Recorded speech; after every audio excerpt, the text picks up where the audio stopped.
Hello, hello, good afternoon. Welcome everyone to the first day and the second workshop of Professional Development Bootcamp. Make room, we're gonna have a big session today. We had close to 200 people register for this session, so folks are really excited about not only bootcamp, but learning how to create collaborative working environments for multi-generational workplaces, which is a big deal to me. So I get it. I totally understand. For those who don't know me, my name is Corey Jo Biddle. I'm the executive director of Fuel Milwaukee. I'm the VP of Community Affairs for MMAC. MMAC makes Fuel Milwaukee possible and therefore makes Bootcamp possible. So shout out to them for all of their support of Fuel and this program in particular. All right, so most of you have been on our website, so you get it, you understand how this works. Professional Development Bootcamp this year is 3 days. We have 6 virtual workshops and 3 in-person workshops. The in-person workshops are the nighttime sessions, and then we have noontime sessions, which are just like the one you're in right now, and then mentorship mornings in the morning. There is still plenty of room in all of the virtual sessions, so feel free to sign up and share with folks in your network, encourage them to sign up. And we do have space for our in-person sessions, but we have a cap that we are fastly approaching. So this is very exciting. I encourage you, please share. If you're enjoying yourself, if you joined us this morning, tell us in the chat what you thought about this morning. And if you enjoy this workshop, please share with as many people as you can. We want this packed out. All right. I want to thank a new company that is a sponsor for Bootcamp. Associated Bank came on this year as our major sponsor, and I could not be more grateful. They're also going to be hosting session number 6 for us, one of our in-person sessions. So very excited for that. Now at Associated Bank, their commitment to communities goes far beyond providing banking services. Associated creates opportunities for individuals, families, and businesses to fully participate in and share the rewards of building economic stability. Their focus is residential lending, helping small businesses, grant making, and other community investments. Check them out at associatedbank.com. Thanks again to Associated Bank for being our major sponsor this year. 2 returning sponsors are our supporting sponsors, American Family Insurance. I got to work on, I need some tea next time because that high note is kind of hard. It's difficult. So again, returning as a supporting sponsor, I think this is American Family's 3rd year supporting Bootcamp, which is a big deal. This program would not be possible in the way that we're doing it without their support.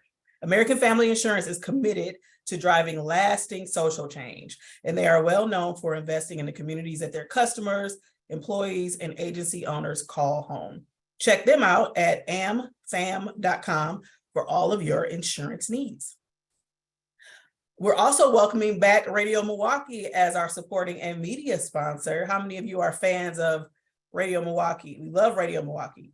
Radio Milwaukee is creating a more inclusive and engaged city through music and stories curated for a culturally open-minded community. This is easily one of the city's most beloved radio stations, and to me, one of the easiest to listen to. I can listen to it all day without changing the station. Remember to set your stations to 88.9 FM. Thanks again to American Family and Radio Milwaukee. Okay, if you've been here before, you know the drill, but if you're new, we have a slide for you to introduce you to our family here. We're very professional here at Fuel Milwaukee, but we know how to let our hair down, right? So we allow you to talk during the presentation. Yes, you can talk all the way through it. Go in the chat room. If you like what you're hearing, you can kind of clap, give a high five to Lora, our presenter. You can chat with other folks in the chat room and say, well, I found that to be true. Really? Me too. Well, let's meet for lunch, because that's what this is all about. We're still networking, okay? So get in the chat. Make sure that if you're going to chat, check the settings, because I think the default is for whatever message you send to come to the panelists. Check the settings so that it goes to the panelists and everyone in the chat, okay? Now, the last 15 minutes, I don't know, depending on how it goes, 10 to 15 minutes of this session, we're gonna open it up for Q&A. Do not wait to start putting your questions in the Q&A, because if we see a lot of questions, we'll know we need to stop a little early to address some of the questions. Your conversation should happen in the chat. but your questions need to go in the Q&A section. That's the little double bubble button right next to the chat. That will alert us to look in there and to respond to your question. So if you got that, go to the chat and say, yes, we got it. All right. So you, again, are here. You guys are working in a multi-generational workforce. There's people all kinds, everywhere. There's Generation Z, there's millennials, there's boomers, there's Gen X. What are we going to do? Everyone acts different. They all want to do something. Oh, I don't want to text. I want you to pick up the phone and call. It's, you know what? It can be really frustrating. I know that that's why you're here. But Lora Haines is coming to our rescue. She's going to tell us how to collaborate across generations and create workplace environments that really work and get the best out of everybody's way of working, their work mindset, all of that. She's going to school us. Lora, thank you so much for being here. Awesome. Thank you so much, Corey. I'm so excited to spend this hour with everyone. Yes, this is also like, tell us a little bit. When I met you about a month ago, a little over a month ago, and I'm like, your bio says you're a high energy coach and trainer, 100%. I can vouch for that. I can verify. But you've also had some pretty high profile companies that you work with. And if I'm remembering correctly, you actually have your own business where you design workshops. Tell us a little bit about you, and then I'm going to get out of the way so you can go right into your workshop here. Absolutely. So actually, I started my career at Disney World 20 years ago. So college program, I worked my way up and I was a trainer for the Disney Institute. Came back to my hometown, Milwaukee. I haven't left since. And now I work mostly with a company called JB Training Solutions. That's what this course is. They hire me. I design a lot of programs. This is one of them. But we work with companies all over the world. Marriott, Subaru, Major League Baseball Network. Every day is different. But this topic, every company is saying, how do we work together? So that's what we're here to do today. And I cannot wait to show it to you. Thanks so much for bringing me on. Well, I'm so glad. I'm so glad you're here. I'm going to go off screen. It's your show. I'll come back at the end to help you with the Q&A. Thanks again, and take it away for us. Awesome. Thanks so much. Hi, everyone. How's it going today? So do me a favor. Corey Joe did a great job setting us up. This entire workshop, it's going to look like I'm staring at myself on camera. I'm totally not. I'm actually reading those chats as they come in live. So if I'm saying something and you're feeling it, you want to talk about it, tell me right now in the chat live. But what we're here today to talk about is, hey, we can work it out. How do we make sure we can collaborate with the other generations? Now, I am going to focus this hour on when you are newer to your career, 20s and 30s, here's the tip so you can shine. But I'm also going to pause because I get there may be some more senior tenured people here on this webinar. If you are leading a team, if you are leading the younger generations, here's some tips for you too. Be selfish with this time. Let's have some fun. Let's ask some questions. I want to make sure that you get all of this content later. We have put together every single thing we're talking about so you can get it right after, and some QR codes to keep in touch. Find me on LinkedIn, scan this QR code, let's stay connected. We have over 40 different workshops. This is just one of them. With that said, we are officially a 4-generation workforce. I am not going to ask you to self-identify which generation you belong to, but please feel free to. We'll even talk through where do these generations even come from. But what we see today is that we tend to be a workforce that has baby boomers, millennials, Gen Xers, and now Gen Z. I just want to take a minute to pause. I want you to think about 20-somethings you work with. Drop into the chat for me one word you would use to describe the 20-somethings that you work with today. Go ahead, drop it into the chat for me. 20-somethings in one word. So far, I'm seeing engaged, confident, eager, ambitious, fast-paced, awesome, questioning, passionate. I love it. What else? Energetic. What else are we seeing? Assertive, eager. What else are we looking at? Socially savvy. It's 2 words, but I'm going to let you have it. Tech savvy. Good job with the hyphen. All right. These are some good words. I want to be called this. What should you think about someone more old school? Who is someone you work with that you would say is old school in either age or leadership style? What are they like? One word. Wise, experienced, traditional, resourceful, proud. What else are we seeing? Knowledgeable, inflexible, connected. Ooh, there we go. Gloves are coming off now. It doesn't matter where we are. Anytime we do this workshop, when we tend to show the 20-something slide, we see some of the words we just saw. Eager, ambitious, really, really tech savvy. We also see some words like overeager, impatient. When we show this old school slide, we tend to see experienced, savvy, a mentor, safe, rigid, inflexible, stubborn. And sometimes, depending on work preferences and dynamics, the generations can be a little hard to navigate. In fact, Time Magazine has done a ton of work about the generations. Take a look at this cover. The me generation. Millennials are lazy, entitled narcissists who still live with their parents. Why they'll save us all. It was actually when I was working on my master's at Cardinal Stritch, I focused on when you are a high-performing 20-something, how do we create a culture you'd actually want to stay in? When I look at this, it's not a great cover. Do I have any other fellow millennials on this call? How do we feel when we see this? And let me just read a couple excerpts. Time Magazine's work with the generations. Are you ready for this? All right, here we go. I wrote them down for us, so we have them right. What we find is now to win top talent, we have to cater to a young workforce that is overly sensitive at best and lazy at worst. Whew. Here's another quote. It's a generation that has trouble making decisions. They refuse to pay their dues. They're reluctant to embrace former generations' work ethic. One more for you. They've got their head in the clouds. They'd rather climb the Himalayas than the corporate traditional structure. How do I feel about this? Becky, I agree. Sometimes these labels can be tough, but here's what's interesting. All of those absolutely are quotes from Time Magazine about generations, but it wasn't from that cover. This cover came out May 29th, 2013. It was from this one. Notice anything different? This magazine is where all those quotes were from. July 16th, 1990. So they weren't actually talking about millennials. They were talking about Gen Xers. Now this is interesting. So you might be wondering like, okay, so, all right, Gen Xers maybe, but not the baby boomers. That was a different generation. Look at this, August 23rd, 1976, the me decade. And I think one thing that is important to keep in mind when it comes to collaborating across the generations is part of it is just when we are new to our career, our expectations, our understanding is going to change over time. In fact, I'd be willing to bet if we went back into this cave, 120,000 BC, what it says is this lazy new generation. You're not embracing my former work ethics. And so that's what we're going to talk about here. You will never hear me say one generation is better or one generation is worse.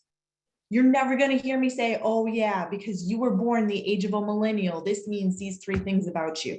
One is not better and one is not worse. They're just different. So what we're going to focus on is what are some of the things that we've seen have emerged and where does it even come from? As we look at these four generations, we've got to start with how did we even come up with these categories? What social scientists did was take a look at the age ranges. If you were born between the year 1946 and 1964, you are technically a baby boomer. This does not mean that you're a baby boomer and everything you do, classic boomer. This just means you happen to be born when that category was formed. If you were born between the age of 1965 and 1980, you're technically a Gen Xer. I know plenty of people that are the age of a Gen Z, but they act a lot more like a baby boomer and vice versa. But this is where they come from. And for the rest of this course, we are going to look at this as seasoned pros, mid-careers, and 20-somethings, because these lines are blurred. Our seasoned pros are people that have been in the work for a minute. They have a more old school approach. These are likely going to be your boomers or your Gen Xers. Your mid-careerists might be Gen X, might be millennials, and may even be some Gen Zs. And then your 20-somethings at this point tend to be Gen Zs. I want to look at it in these categories. But the first thing we're going to do is let's talk about some of these dynamics. Where did this even come from? How did Time Magazine have enough content to create one issue after another about the different generations? But from there, I want to make sure that you get some solid content for if you are feeling any of these generational differences, you know what to do. So I see a great question came in. Does every generation get categorized by the worst of the group? That can happen. Some of the biggest traits, good or bad, tend to be what will define the entire generation. And that's not good. So where do these generational cohorts come from? Social scientists look at what is happening in your formative years, think age 12 to 22-ish, from these three categories: current events, technology, and pop culture. What are the formative events happening as you are literally learning how to process information, how to respond, how to navigate, how to research from a current event, a technology, and a pop culture perspective? And it is these events that tend to have an impact on some of these generational stereotypes for each year. So let me just give you an example. September 11th. If you are comfortable sharing your age, please do that. But I want you to think about September 11th. Where were you and what were you doing? Drop it into the chat for me. September 11th, where were you? What were you doing? I'm 37. I was in an art class in high school. I will never forget, class shut down, we watched it on TV, and we were sent home early. My experience can only be from the lens of a 16-year-old. If I was 48, how might that event hit me different? How different might it be if I had a work trip the next week? If suddenly my entire life is, I don't know a world outside of TSA security? How might that hit if you're 50, if you're 60? What does this now mean for my finances, for my retirement, for my job security? Versus if you're 4, if you're 5, you don't know a world that's not post September 11th. Think about technology. I distinctly remember a shift where one year we had to write a school report, pulling out a book encyclopedia and flip through the pages. And 1 year later, it was, hey, we're going to try this internet thing. Current events, technology, and pop culture in those formative years can have a huge impact on what our preferences end up looking like in the workforce. And that's how the generational cohorts, really these peer personalities are what they call, come to be. I love this picture. I love this meme. To me, this summarizes it. I'd love to show someone from 1995 this picture and ask them what they think is happening. Can you imagine?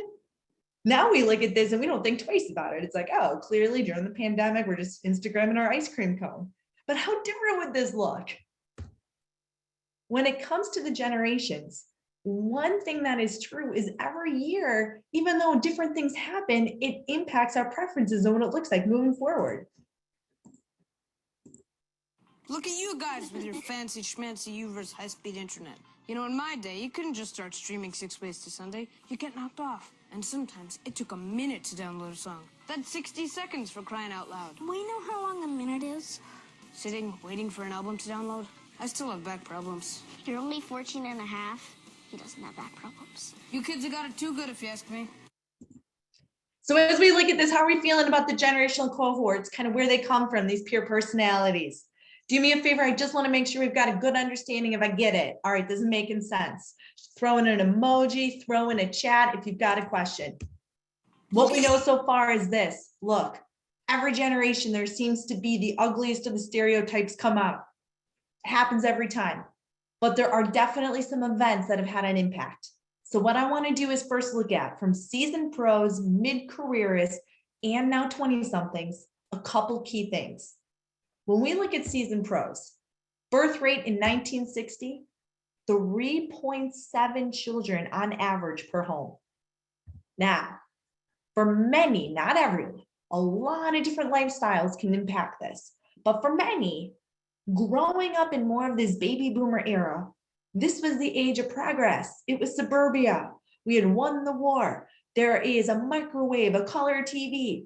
And often it was a very traditional family unit where you're watching, often dad, not right, you're watching dad go to work and you're seeing patience, loyalty, put in the dues, work your way up.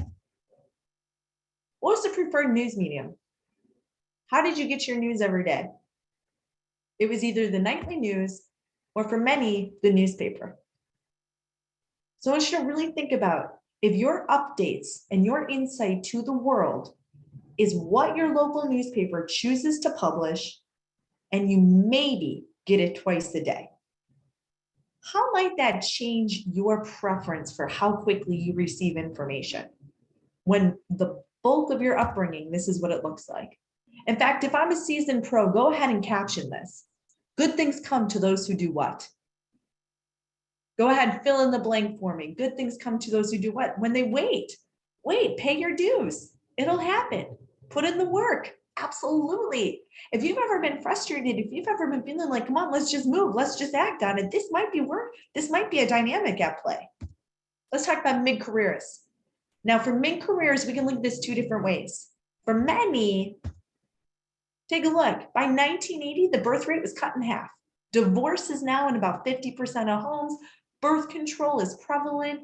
What we are finding is that the attention is no longer this traditional family home unit. And for many children, this resonates. In fact, do I have anyone here on this call that you know what we're looking at here? What is this? Chat it in for me. Is there anyone on this call that was a latchkey kid? Do I have any latchkey kids in the house? All right, Anne right away said, yes, I was. So I want you to think about this. Latchkey kid, for those who don't know, here's what happens. You would literally wear your house key around your neck because both your parents were at work. And so at home, you got home, you let yourself in. You were hungry, you made yourself a snack. You fell, you gave yourself first aid. You had homework, you made sure you got your homework done. Maybe you got to go to the park, but your rule was be home before dark. You certainly didn't call anyone or text anyone because cell phones didn't exist. How am I doing? Is this right? So I want you to think about if you were raised feeding yourself, taking care of yourself, time managing your own homework, and making sure you're safe. How might that impact your preferences in a work setting? How'd you get your news? For many, this suddenly became the era of we've got breaking news stories. So you had your nightly news, but now you might get news a little quicker if it was really important. And also the internet, but that came later.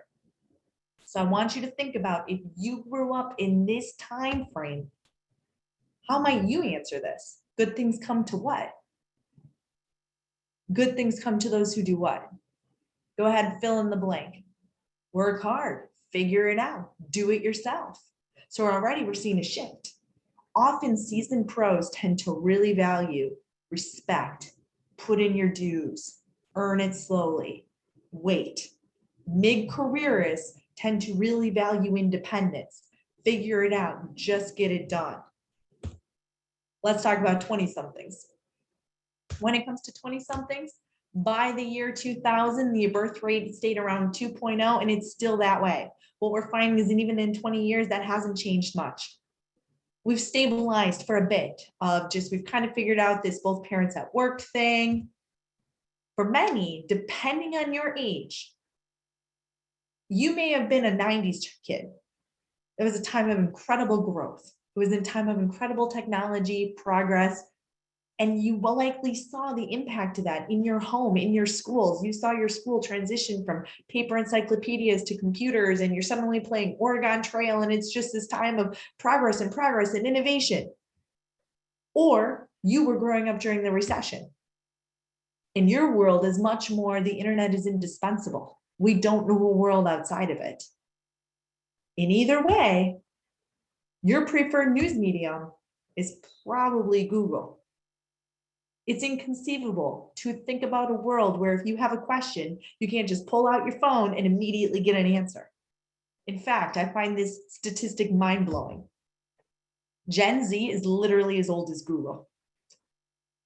Official start of Gen Z is the same year Google was introduced. They do not know a world that is not just Google it. So I want you to think about this. How is that gonna impact your preference for information? Good things come to those who do what? What do you think? Google it, find it. If you're not giving me the answer I want, I'll find it somewhere else, right? Because I don't have to wait for the nightly newspaper. I don't have to wait for one authority figure to tell me what to do. You just find it. You just work about it. You just get smart. Yeah. So this is just a little teaser of how we can start to see some of these generational shifts show up. Remember, just because you were born a certain year doesn't mean that that is what your upbringing, that's what your preference is at work.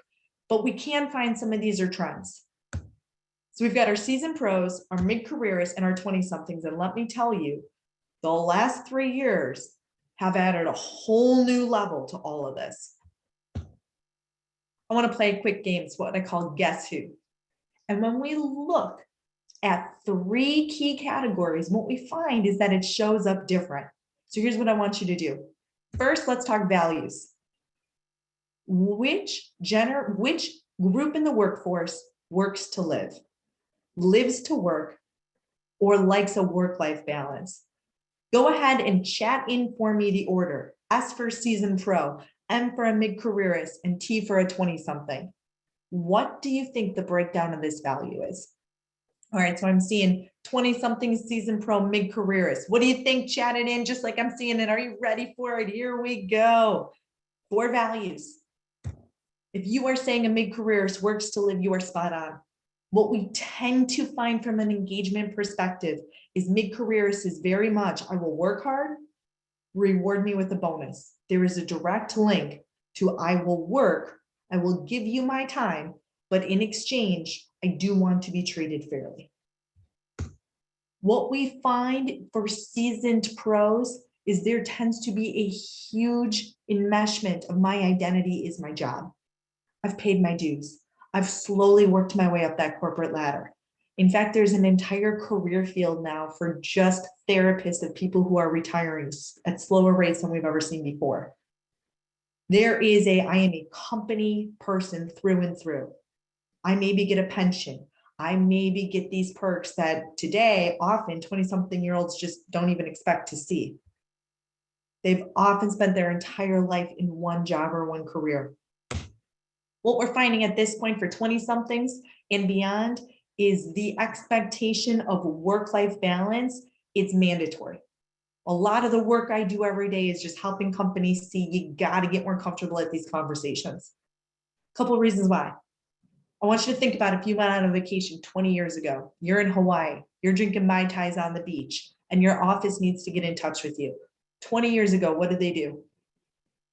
You're on a family vacation, you're drinking Mai Tais on the beach, and the office needs to get in touch. Yeah, too bad.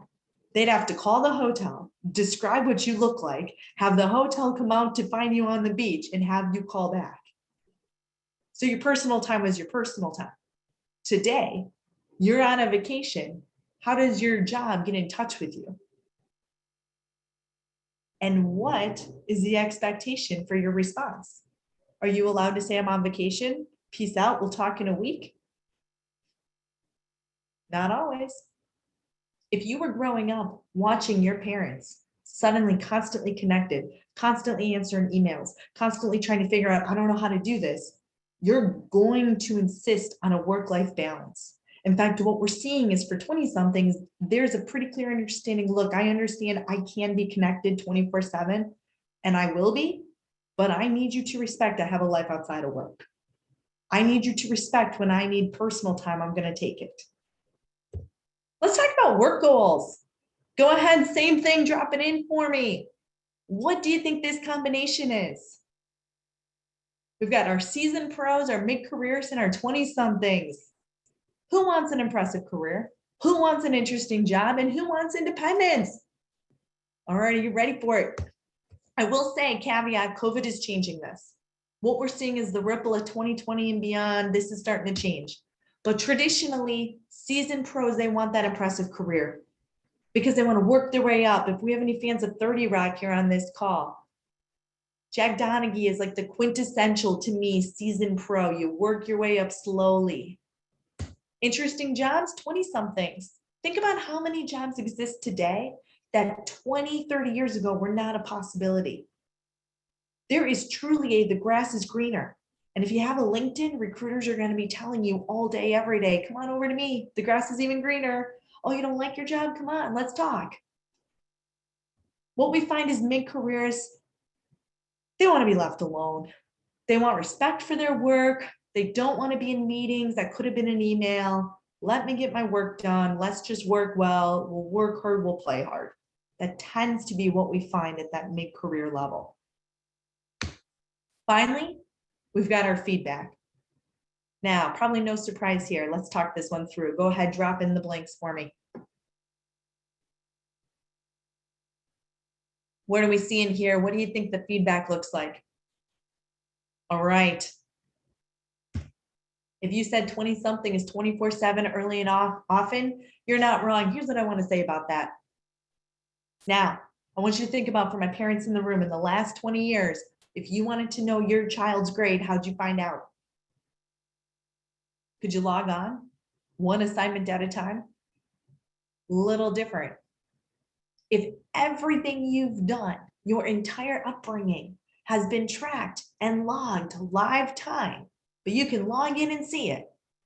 Once you get to a job, you're probably going to want some feedback on how you're doing. That is very different than waiting for your report card to show up in the mail, and maybe if you're lucky, you can smudge the grade and change it before your parents get home.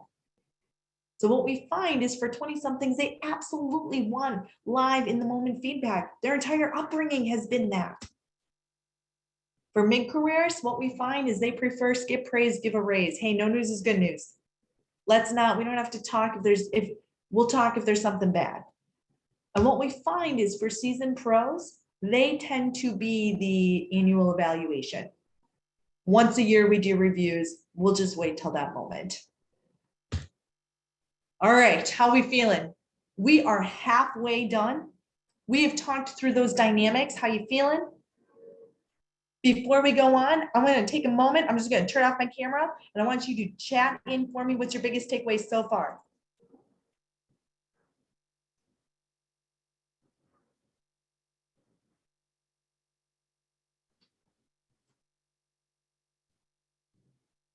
All right, so we're chatting in. What is your biggest takeaway so far? Here it is, here it is, here it is. It's this perspective. Yeah, excellent, excellent. It's nothing new. But I do want to talk about a couple new school versus old school strategies and techniques that can be powerful. Now, this first section is for you, if this resonates with you. I wish my leader was more clear about what to do. If there's anyone right here on this call that feels this, that's like, I just need my leader to spell it out more, this is for you. If there's anyone on this call right now that's saying, look, I feel like I'm annoying my leader when I ask questions, but I need more direction, this is for you. Vice versa, if you feel like you have someone on your team and you're like, why are they always asking me questions? This is for you. And it has to do with a tension that's pretty common that exists between a preference for explanation versus action. Explanation versus action. New school tends to crave explanation. Old school tends to crave action. Again, this is not everyone. This is just a trend that can sometimes show up. I want to start right here. Please do me a favor. If you are comfortable, tell me your age or the generation you were born into, and then the activities you were in growing up. If you were in a lot, type them out. Just take a minute, drop it in for me. How many sports? What did it look like? Gen X kickball, track, dance. Okay, take a look at this list. We were in service organizations. I was in sports. I was in 4-H clubs. I was in martial arts. I was in volleyball. I was in cheerleading. I was in ROTC. I was in everything possible. Okay, what we tend to find is that latchkey kids grew up and said, I'm not doing that to my kids. To the best of my ability, I want to put them in after school activities. I want to make sure they have stuff to do. I want to make sure they have things that they are involved in. So if you spent your life and you are under the age of 40, what we tend to find is not always, but what we tend to find is that your free time is 50% less than your colleagues and peers that are older than you. 40 or younger had 50% less free time because their entire childhood was sports, practice, games, tournaments, recreation, activities, play dates, clubs. I want you to think about this. This is very important. Every one of those is scheduled. Every one of those, there is a coach, there is a teacher, there is a chaperone, there is a volunteer, or there is an instructor or a parent telling you exactly what to do. There is someone in a position of authority saying, here's what we're going to do today. Here's what the expectation is. Here's how you did. Every single thing, your entire upbringing. As a child, you are literally growing up in your formative years saying, show up, wait for what the direction is, and then do it. So now you're at work. It's your first job. You're looking at your leader, your authority figure. What do you think you might be thinking? You're probably looking at your leader saying, tell me exactly what to do. And if your leader didn't grow up with that level of structure, if they were a latchkey kid, how might they be feeling? What might they be saying? They might be like, just figure it out. This is a huge tension point. What we tend to find is new school is saying, look, I will exceed your expectations. I promise you that, but I need you to spell it out clearly for me. Not even necessarily because I need it, but because that's what I am accustomed to. I have learned to navigate my entire life. Wait for it. Fill in the blank for me. No news is what for you? What is no news? Good news, good news, good news. Okay, so this is fascinating to me. I'm reading a lot of folks on this call saying no news is good news, no news is good news, no news is good news. Are you ready for this? This is an actual screenshot from a webinar that I taught 3 weeks ago for 23-year-olds. What do you think? Actual response, 23-year-olds. My personal favorite is a recipe for a panic attack. How many of you who are parents have your children text you when they're safe, when they're leaving, how they're doing? If your entire upbringing has been check in, text, tell me, how are you doing? And now suddenly you're at work and it's just absent. And you're not getting any tips or feedback or insight on your career. How might you be feeling? So here's my tips for you. When it comes to navigating this dynamic, because it's not right or wrong, it's just a difference in your upbringing in those formative years. Bundle your questions. If you're not getting what you need to from your leader, ask smart questions, but make sure you bundle it. What do you need to know? One of the biggest pain points we hear is, I've got this person on my team and they're great, but literally they will message me every 20 minutes. I feel like there's another chat, another question. Bundle it, batch it. What do you need to know? And you're better off asking 3 questions at once, one time, than non-stop questions. Batch them early and try to be mindful of don't ask questions more than once. In fact, are you ready for this? I'm going to drop it in the chat. It has been proven that every single time we get interrupted, the task we were taking on takes 25% longer. Every time, every message, every email, every pop-up, every interruption. If you right now are not getting the level of communication you feel like you need from your leader, batch your questions, ask them all at once. If you right now have someone on your team that you feel like they're asking you way too many questions, set expectations. You are much better off doing 1 10-minute check-in in the morning or at night than just saying, message me anytime. When it comes to explanation versus action, a part of this also is assume the best intent. Remember, one's not right, one's not wrong. It's just different. If you're not getting the feedback you need on your career, ask for it. There's an art to it. Don't just say, how am I doing? If you're not getting the feedback that you need, if I'm just like, hey, how am I doing? My boss is going to be like, you're fine. Why? I don't know. No news is good news. Get very, very clear and micromanage your career. Ask for specifically what you're looking for. It might sound like this. I want to work on my virtual presentation skills. Can you observe the meeting this Thursday and provide 2 to 3 ways I can become stronger? And then follow up and say, what do you think? Is there any feedback for me? Get specific about the kind of feedback you're looking for. So that's my first big tip. Are you ready for one more? And then we'll transition into Q&A. There is a huge tension point that tends to show up between a preference for immediate and an old school, you have to earn it, paying your dues mentality. If you can resonate with this next section is for you. If you're feeling like my leader never talks to me about my career, this job keeps me stuck. If you ever feel like this, I know I could do more at work, but I'm just not even sure how to bring it up. This is for you. I want you to think about if you were growing your career in the 1980s, who would you have watched as a business icon? You probably would have gotten a book by Lee Iacocca, Jack Welch, Louis Gershner. Now remember, this is not a diversity and inclusion course. This is not a course on gender. This is not a course on race. Just looking at the covers, what does it have in common? Let's just get real obvious here. What do all three of these book covers have in common? Yep. It's not a diversity course though. Think about this. They're old. They're just all old. Let's just call it right there. And we can dissect this a whole lot. We can spend a whole day talking about just this slide. But for the sake of right now, they're all old. They're formal, they're old, they're in their literal corner offices. It gives a pretty clear, you want to be like me one day? Pay your dues. Today, it is not uncommon to see leaders of organizations, late 20s, early 30s. It's diverse, it's young, it's different. So I want you to think about this. The pressure is sky high.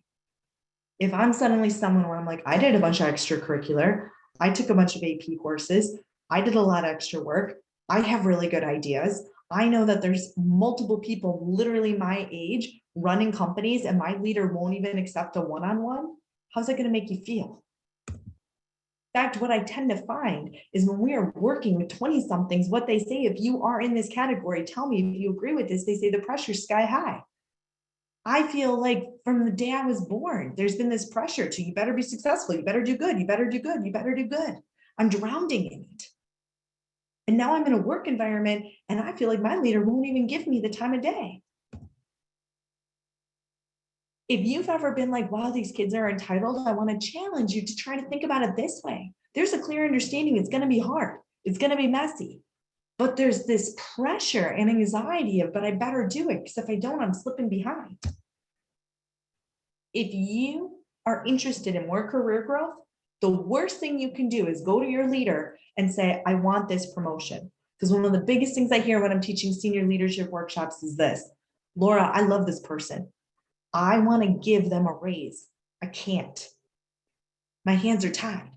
We have a hiring freeze. There's nothing I can do. And when all you're doing is staying with your career, I want this next title, I want this next job, it creates a roadblock. Instead, think about the role you're interested in and the qualities in that role and have that conversation with your leader. Say, I'm really interested in more of a client service role. Could I start to shadow client service meetings? And here's why this works. This gives your leader room to say, I can do that. You continue to feel like your career is getting fueled. Get it?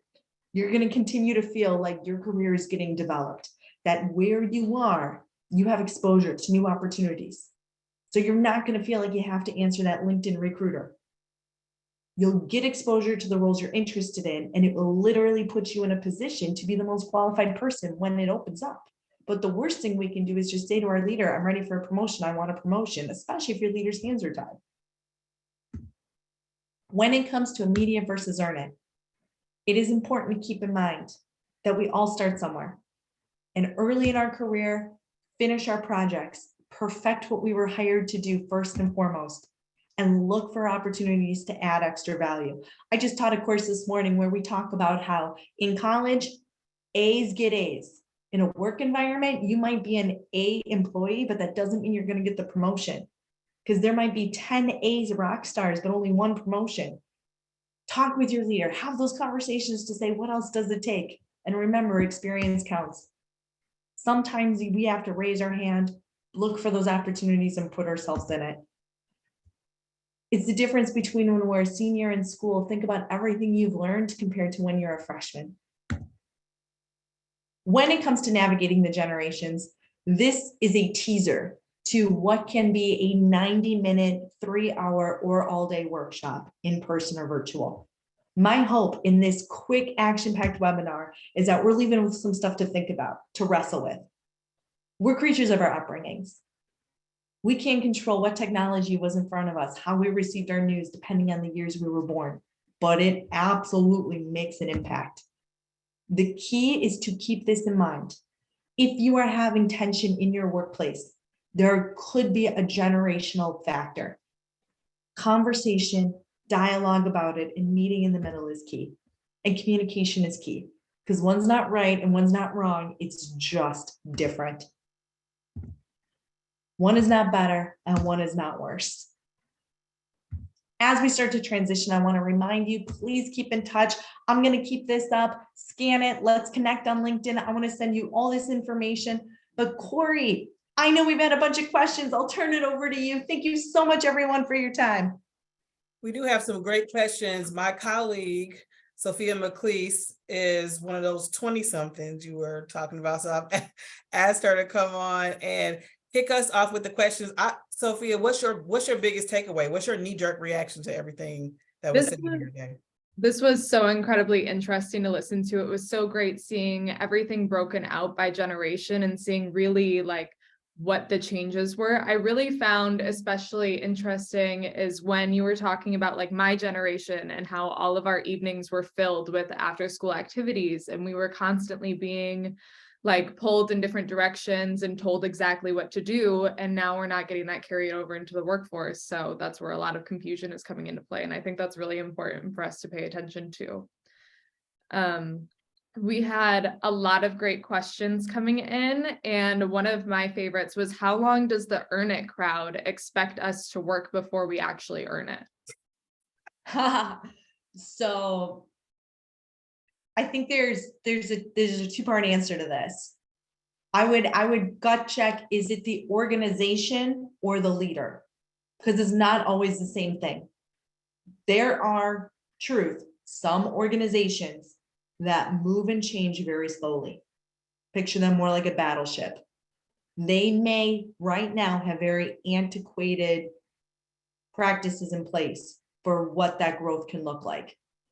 You may have a leader that does want to give you those opportunities.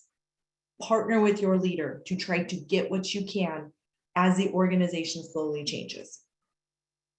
That said, if the organization does change pretty quick, if you do see growth happening and it's just not necessarily on your team or with your leader, at that point, it's going to turn into more of a feedback conversation.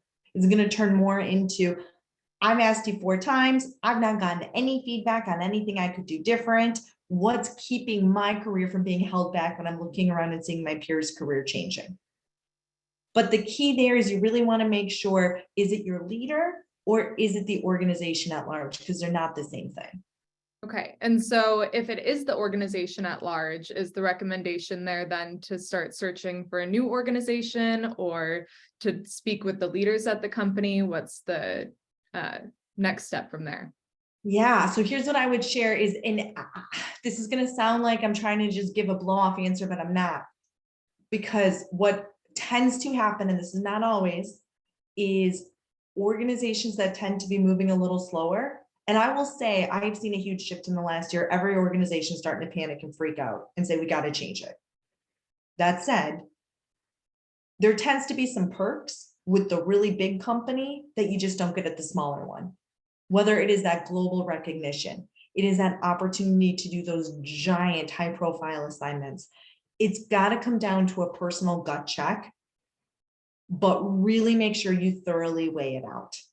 Because a slower career track at a big company will look just as good, if not better, on a resume as a really quick career growth with a smaller company likely people haven't heard of. So it's not an easy answer. It's got to ultimately come down to your personal, what do you want that to look like?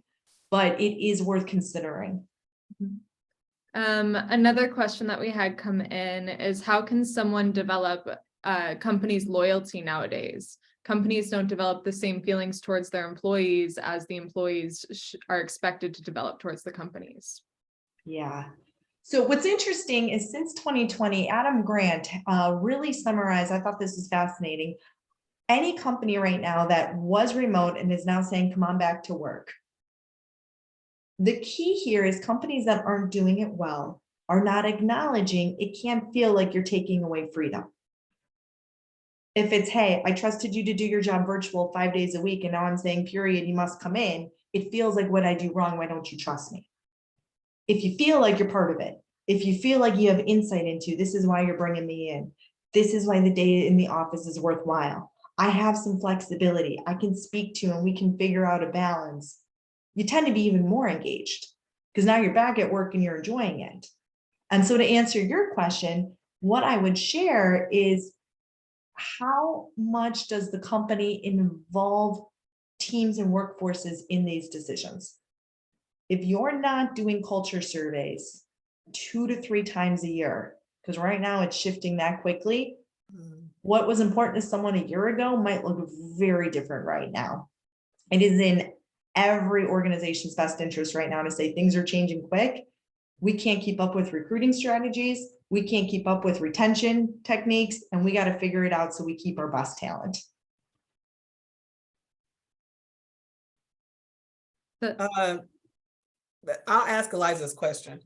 She asked the question, how do you overcome working with someone from a generation that's not willing to work in an expanded team because they prefer to be independent in their role?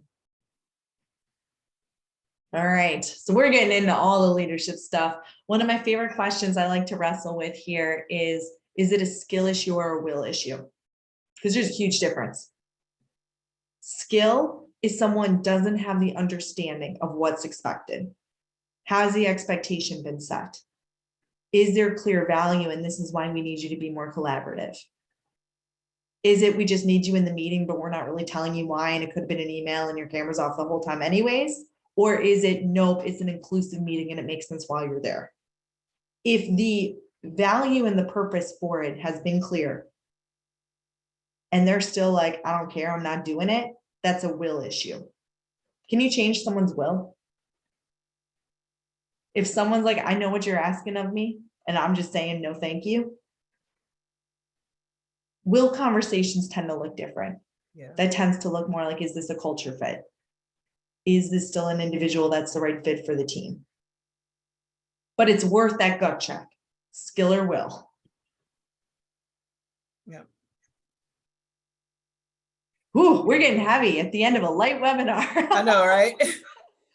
How do you request transparency from your leader without burning bridges? Ooh. I guess my follow-up would be, is this transparency in organizational decisions or more transparency from your leader about your personal progress? Because sometimes hands are tied. And there is a level of, we got to respect that they may not be able to share, or they may not know themselves. One of the biggest pain points I hear from especially middle leaders is, I am so sick of being the messenger. I'm so sick of being stuck in the middle. Now, if it is you want more transparency on your own career, ask for it in a way that makes it crystal clear, and ask for very specific small wins. Mm-hmm. I don't disagree with that, Chris, at all. The chat that just came in. Chris in the chat said a good leader should not be put off by anyone asking for more transparency. I think, just thinking about that, I think sometimes it's not the question, it's the way that it's asked.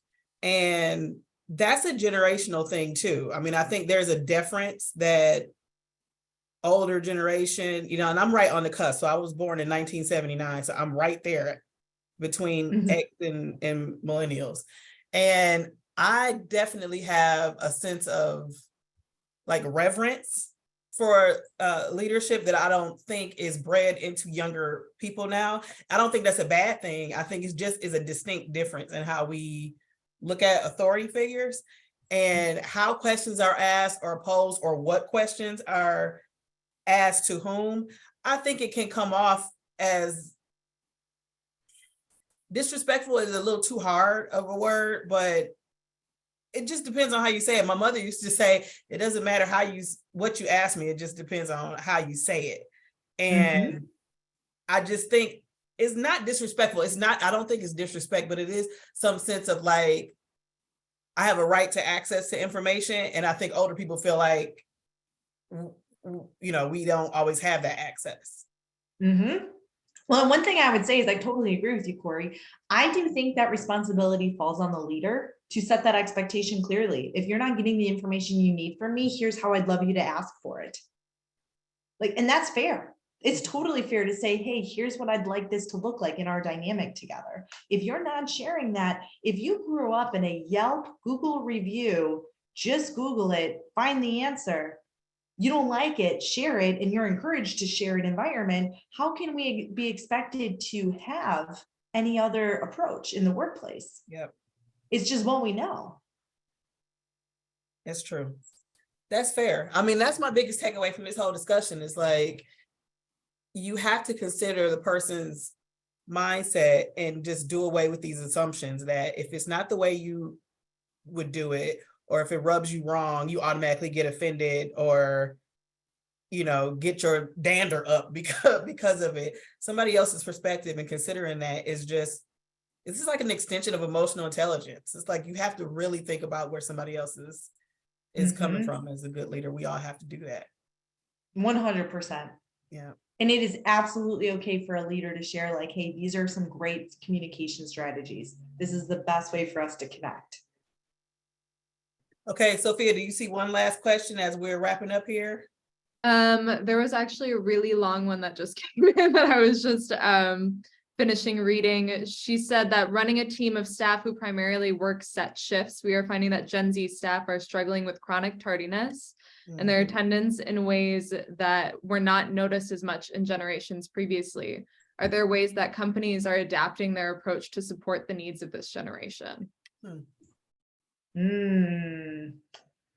Okay, I'm going to reread the question because I want to make sure I have a solid, and I'd be curious too for anyone at MMAC if you're seeing anything here. I think there are some companies that are doing a really, really honest gut check of, is there anything in these requests that's worth examining? Should we shift it? Just because it's always been done this way, we clearly saw in the last couple of years, maybe it doesn't have to. Yeah. And they're in a position where they can do it. I think there are some companies, there are some policies, there are some industries where you can't. And if you can't, that's okay. But you may need to be more clear about this is what the expectation is and this is why up front than you had to before. Yeah. That's, I would say, the biggest shift is the attention to onboarding and how someone is introduced to, here's our policies, here's why they exist, needs to be stronger than it used to be. If you can change it. It's really good. Okay, we're close to time. Lora, you're amazing. I'm getting text messages. I'm getting private from people talking about how awesome you are, what a great instructor. I'm going to put the link in there again. Contact Lora, okay? Even if you're not sure that your manager has a budget for workshops, contact her, get in relationship with her, put her information up in front of anyone that you know with influence in your company, because there is nothing that this woman could not teach in any way. I knew that from the moment I met her. So yeah, we definitely want to promote and encourage. Put some love notes in the chat. Let Lora know what you think. Lora, take your screen down for me. I got 1, 2, 3 slides I need to share at the end here. There we go. Thank you so much, everyone. Thanks again. Love notes, hand claps, all in the chat. You're amazing, awesome. I've seen this kind of presentation many, many times in my day. And this is a very different approach and perspective that I haven't seen before. So I love it. I think this is awesome. And you are too. Thank you. I'm so glad you could be a part of our boot camp this year. Her first time doing boot camp. Okay, Remember, this is session number 2. We got number 3 tonight. We're going to host that at the Metro Milwaukee Association of Commerce, where our offices are. We're going to have the session, and then afterwards, we're going to go down to the Avenue, which is our food court. It's awesome. We're talking about the 7 laws of leadership with Celeste Cuffey. That's going to be amazing. There's still room, I think, so you can register for that. Thanks again to our sponsors, Associated Bank, American Family Insurance, and Radio Milwaukee for spreading the word and supporting us, making this all possible. Okay, that's our time. Get back to work. Thank you guys so much.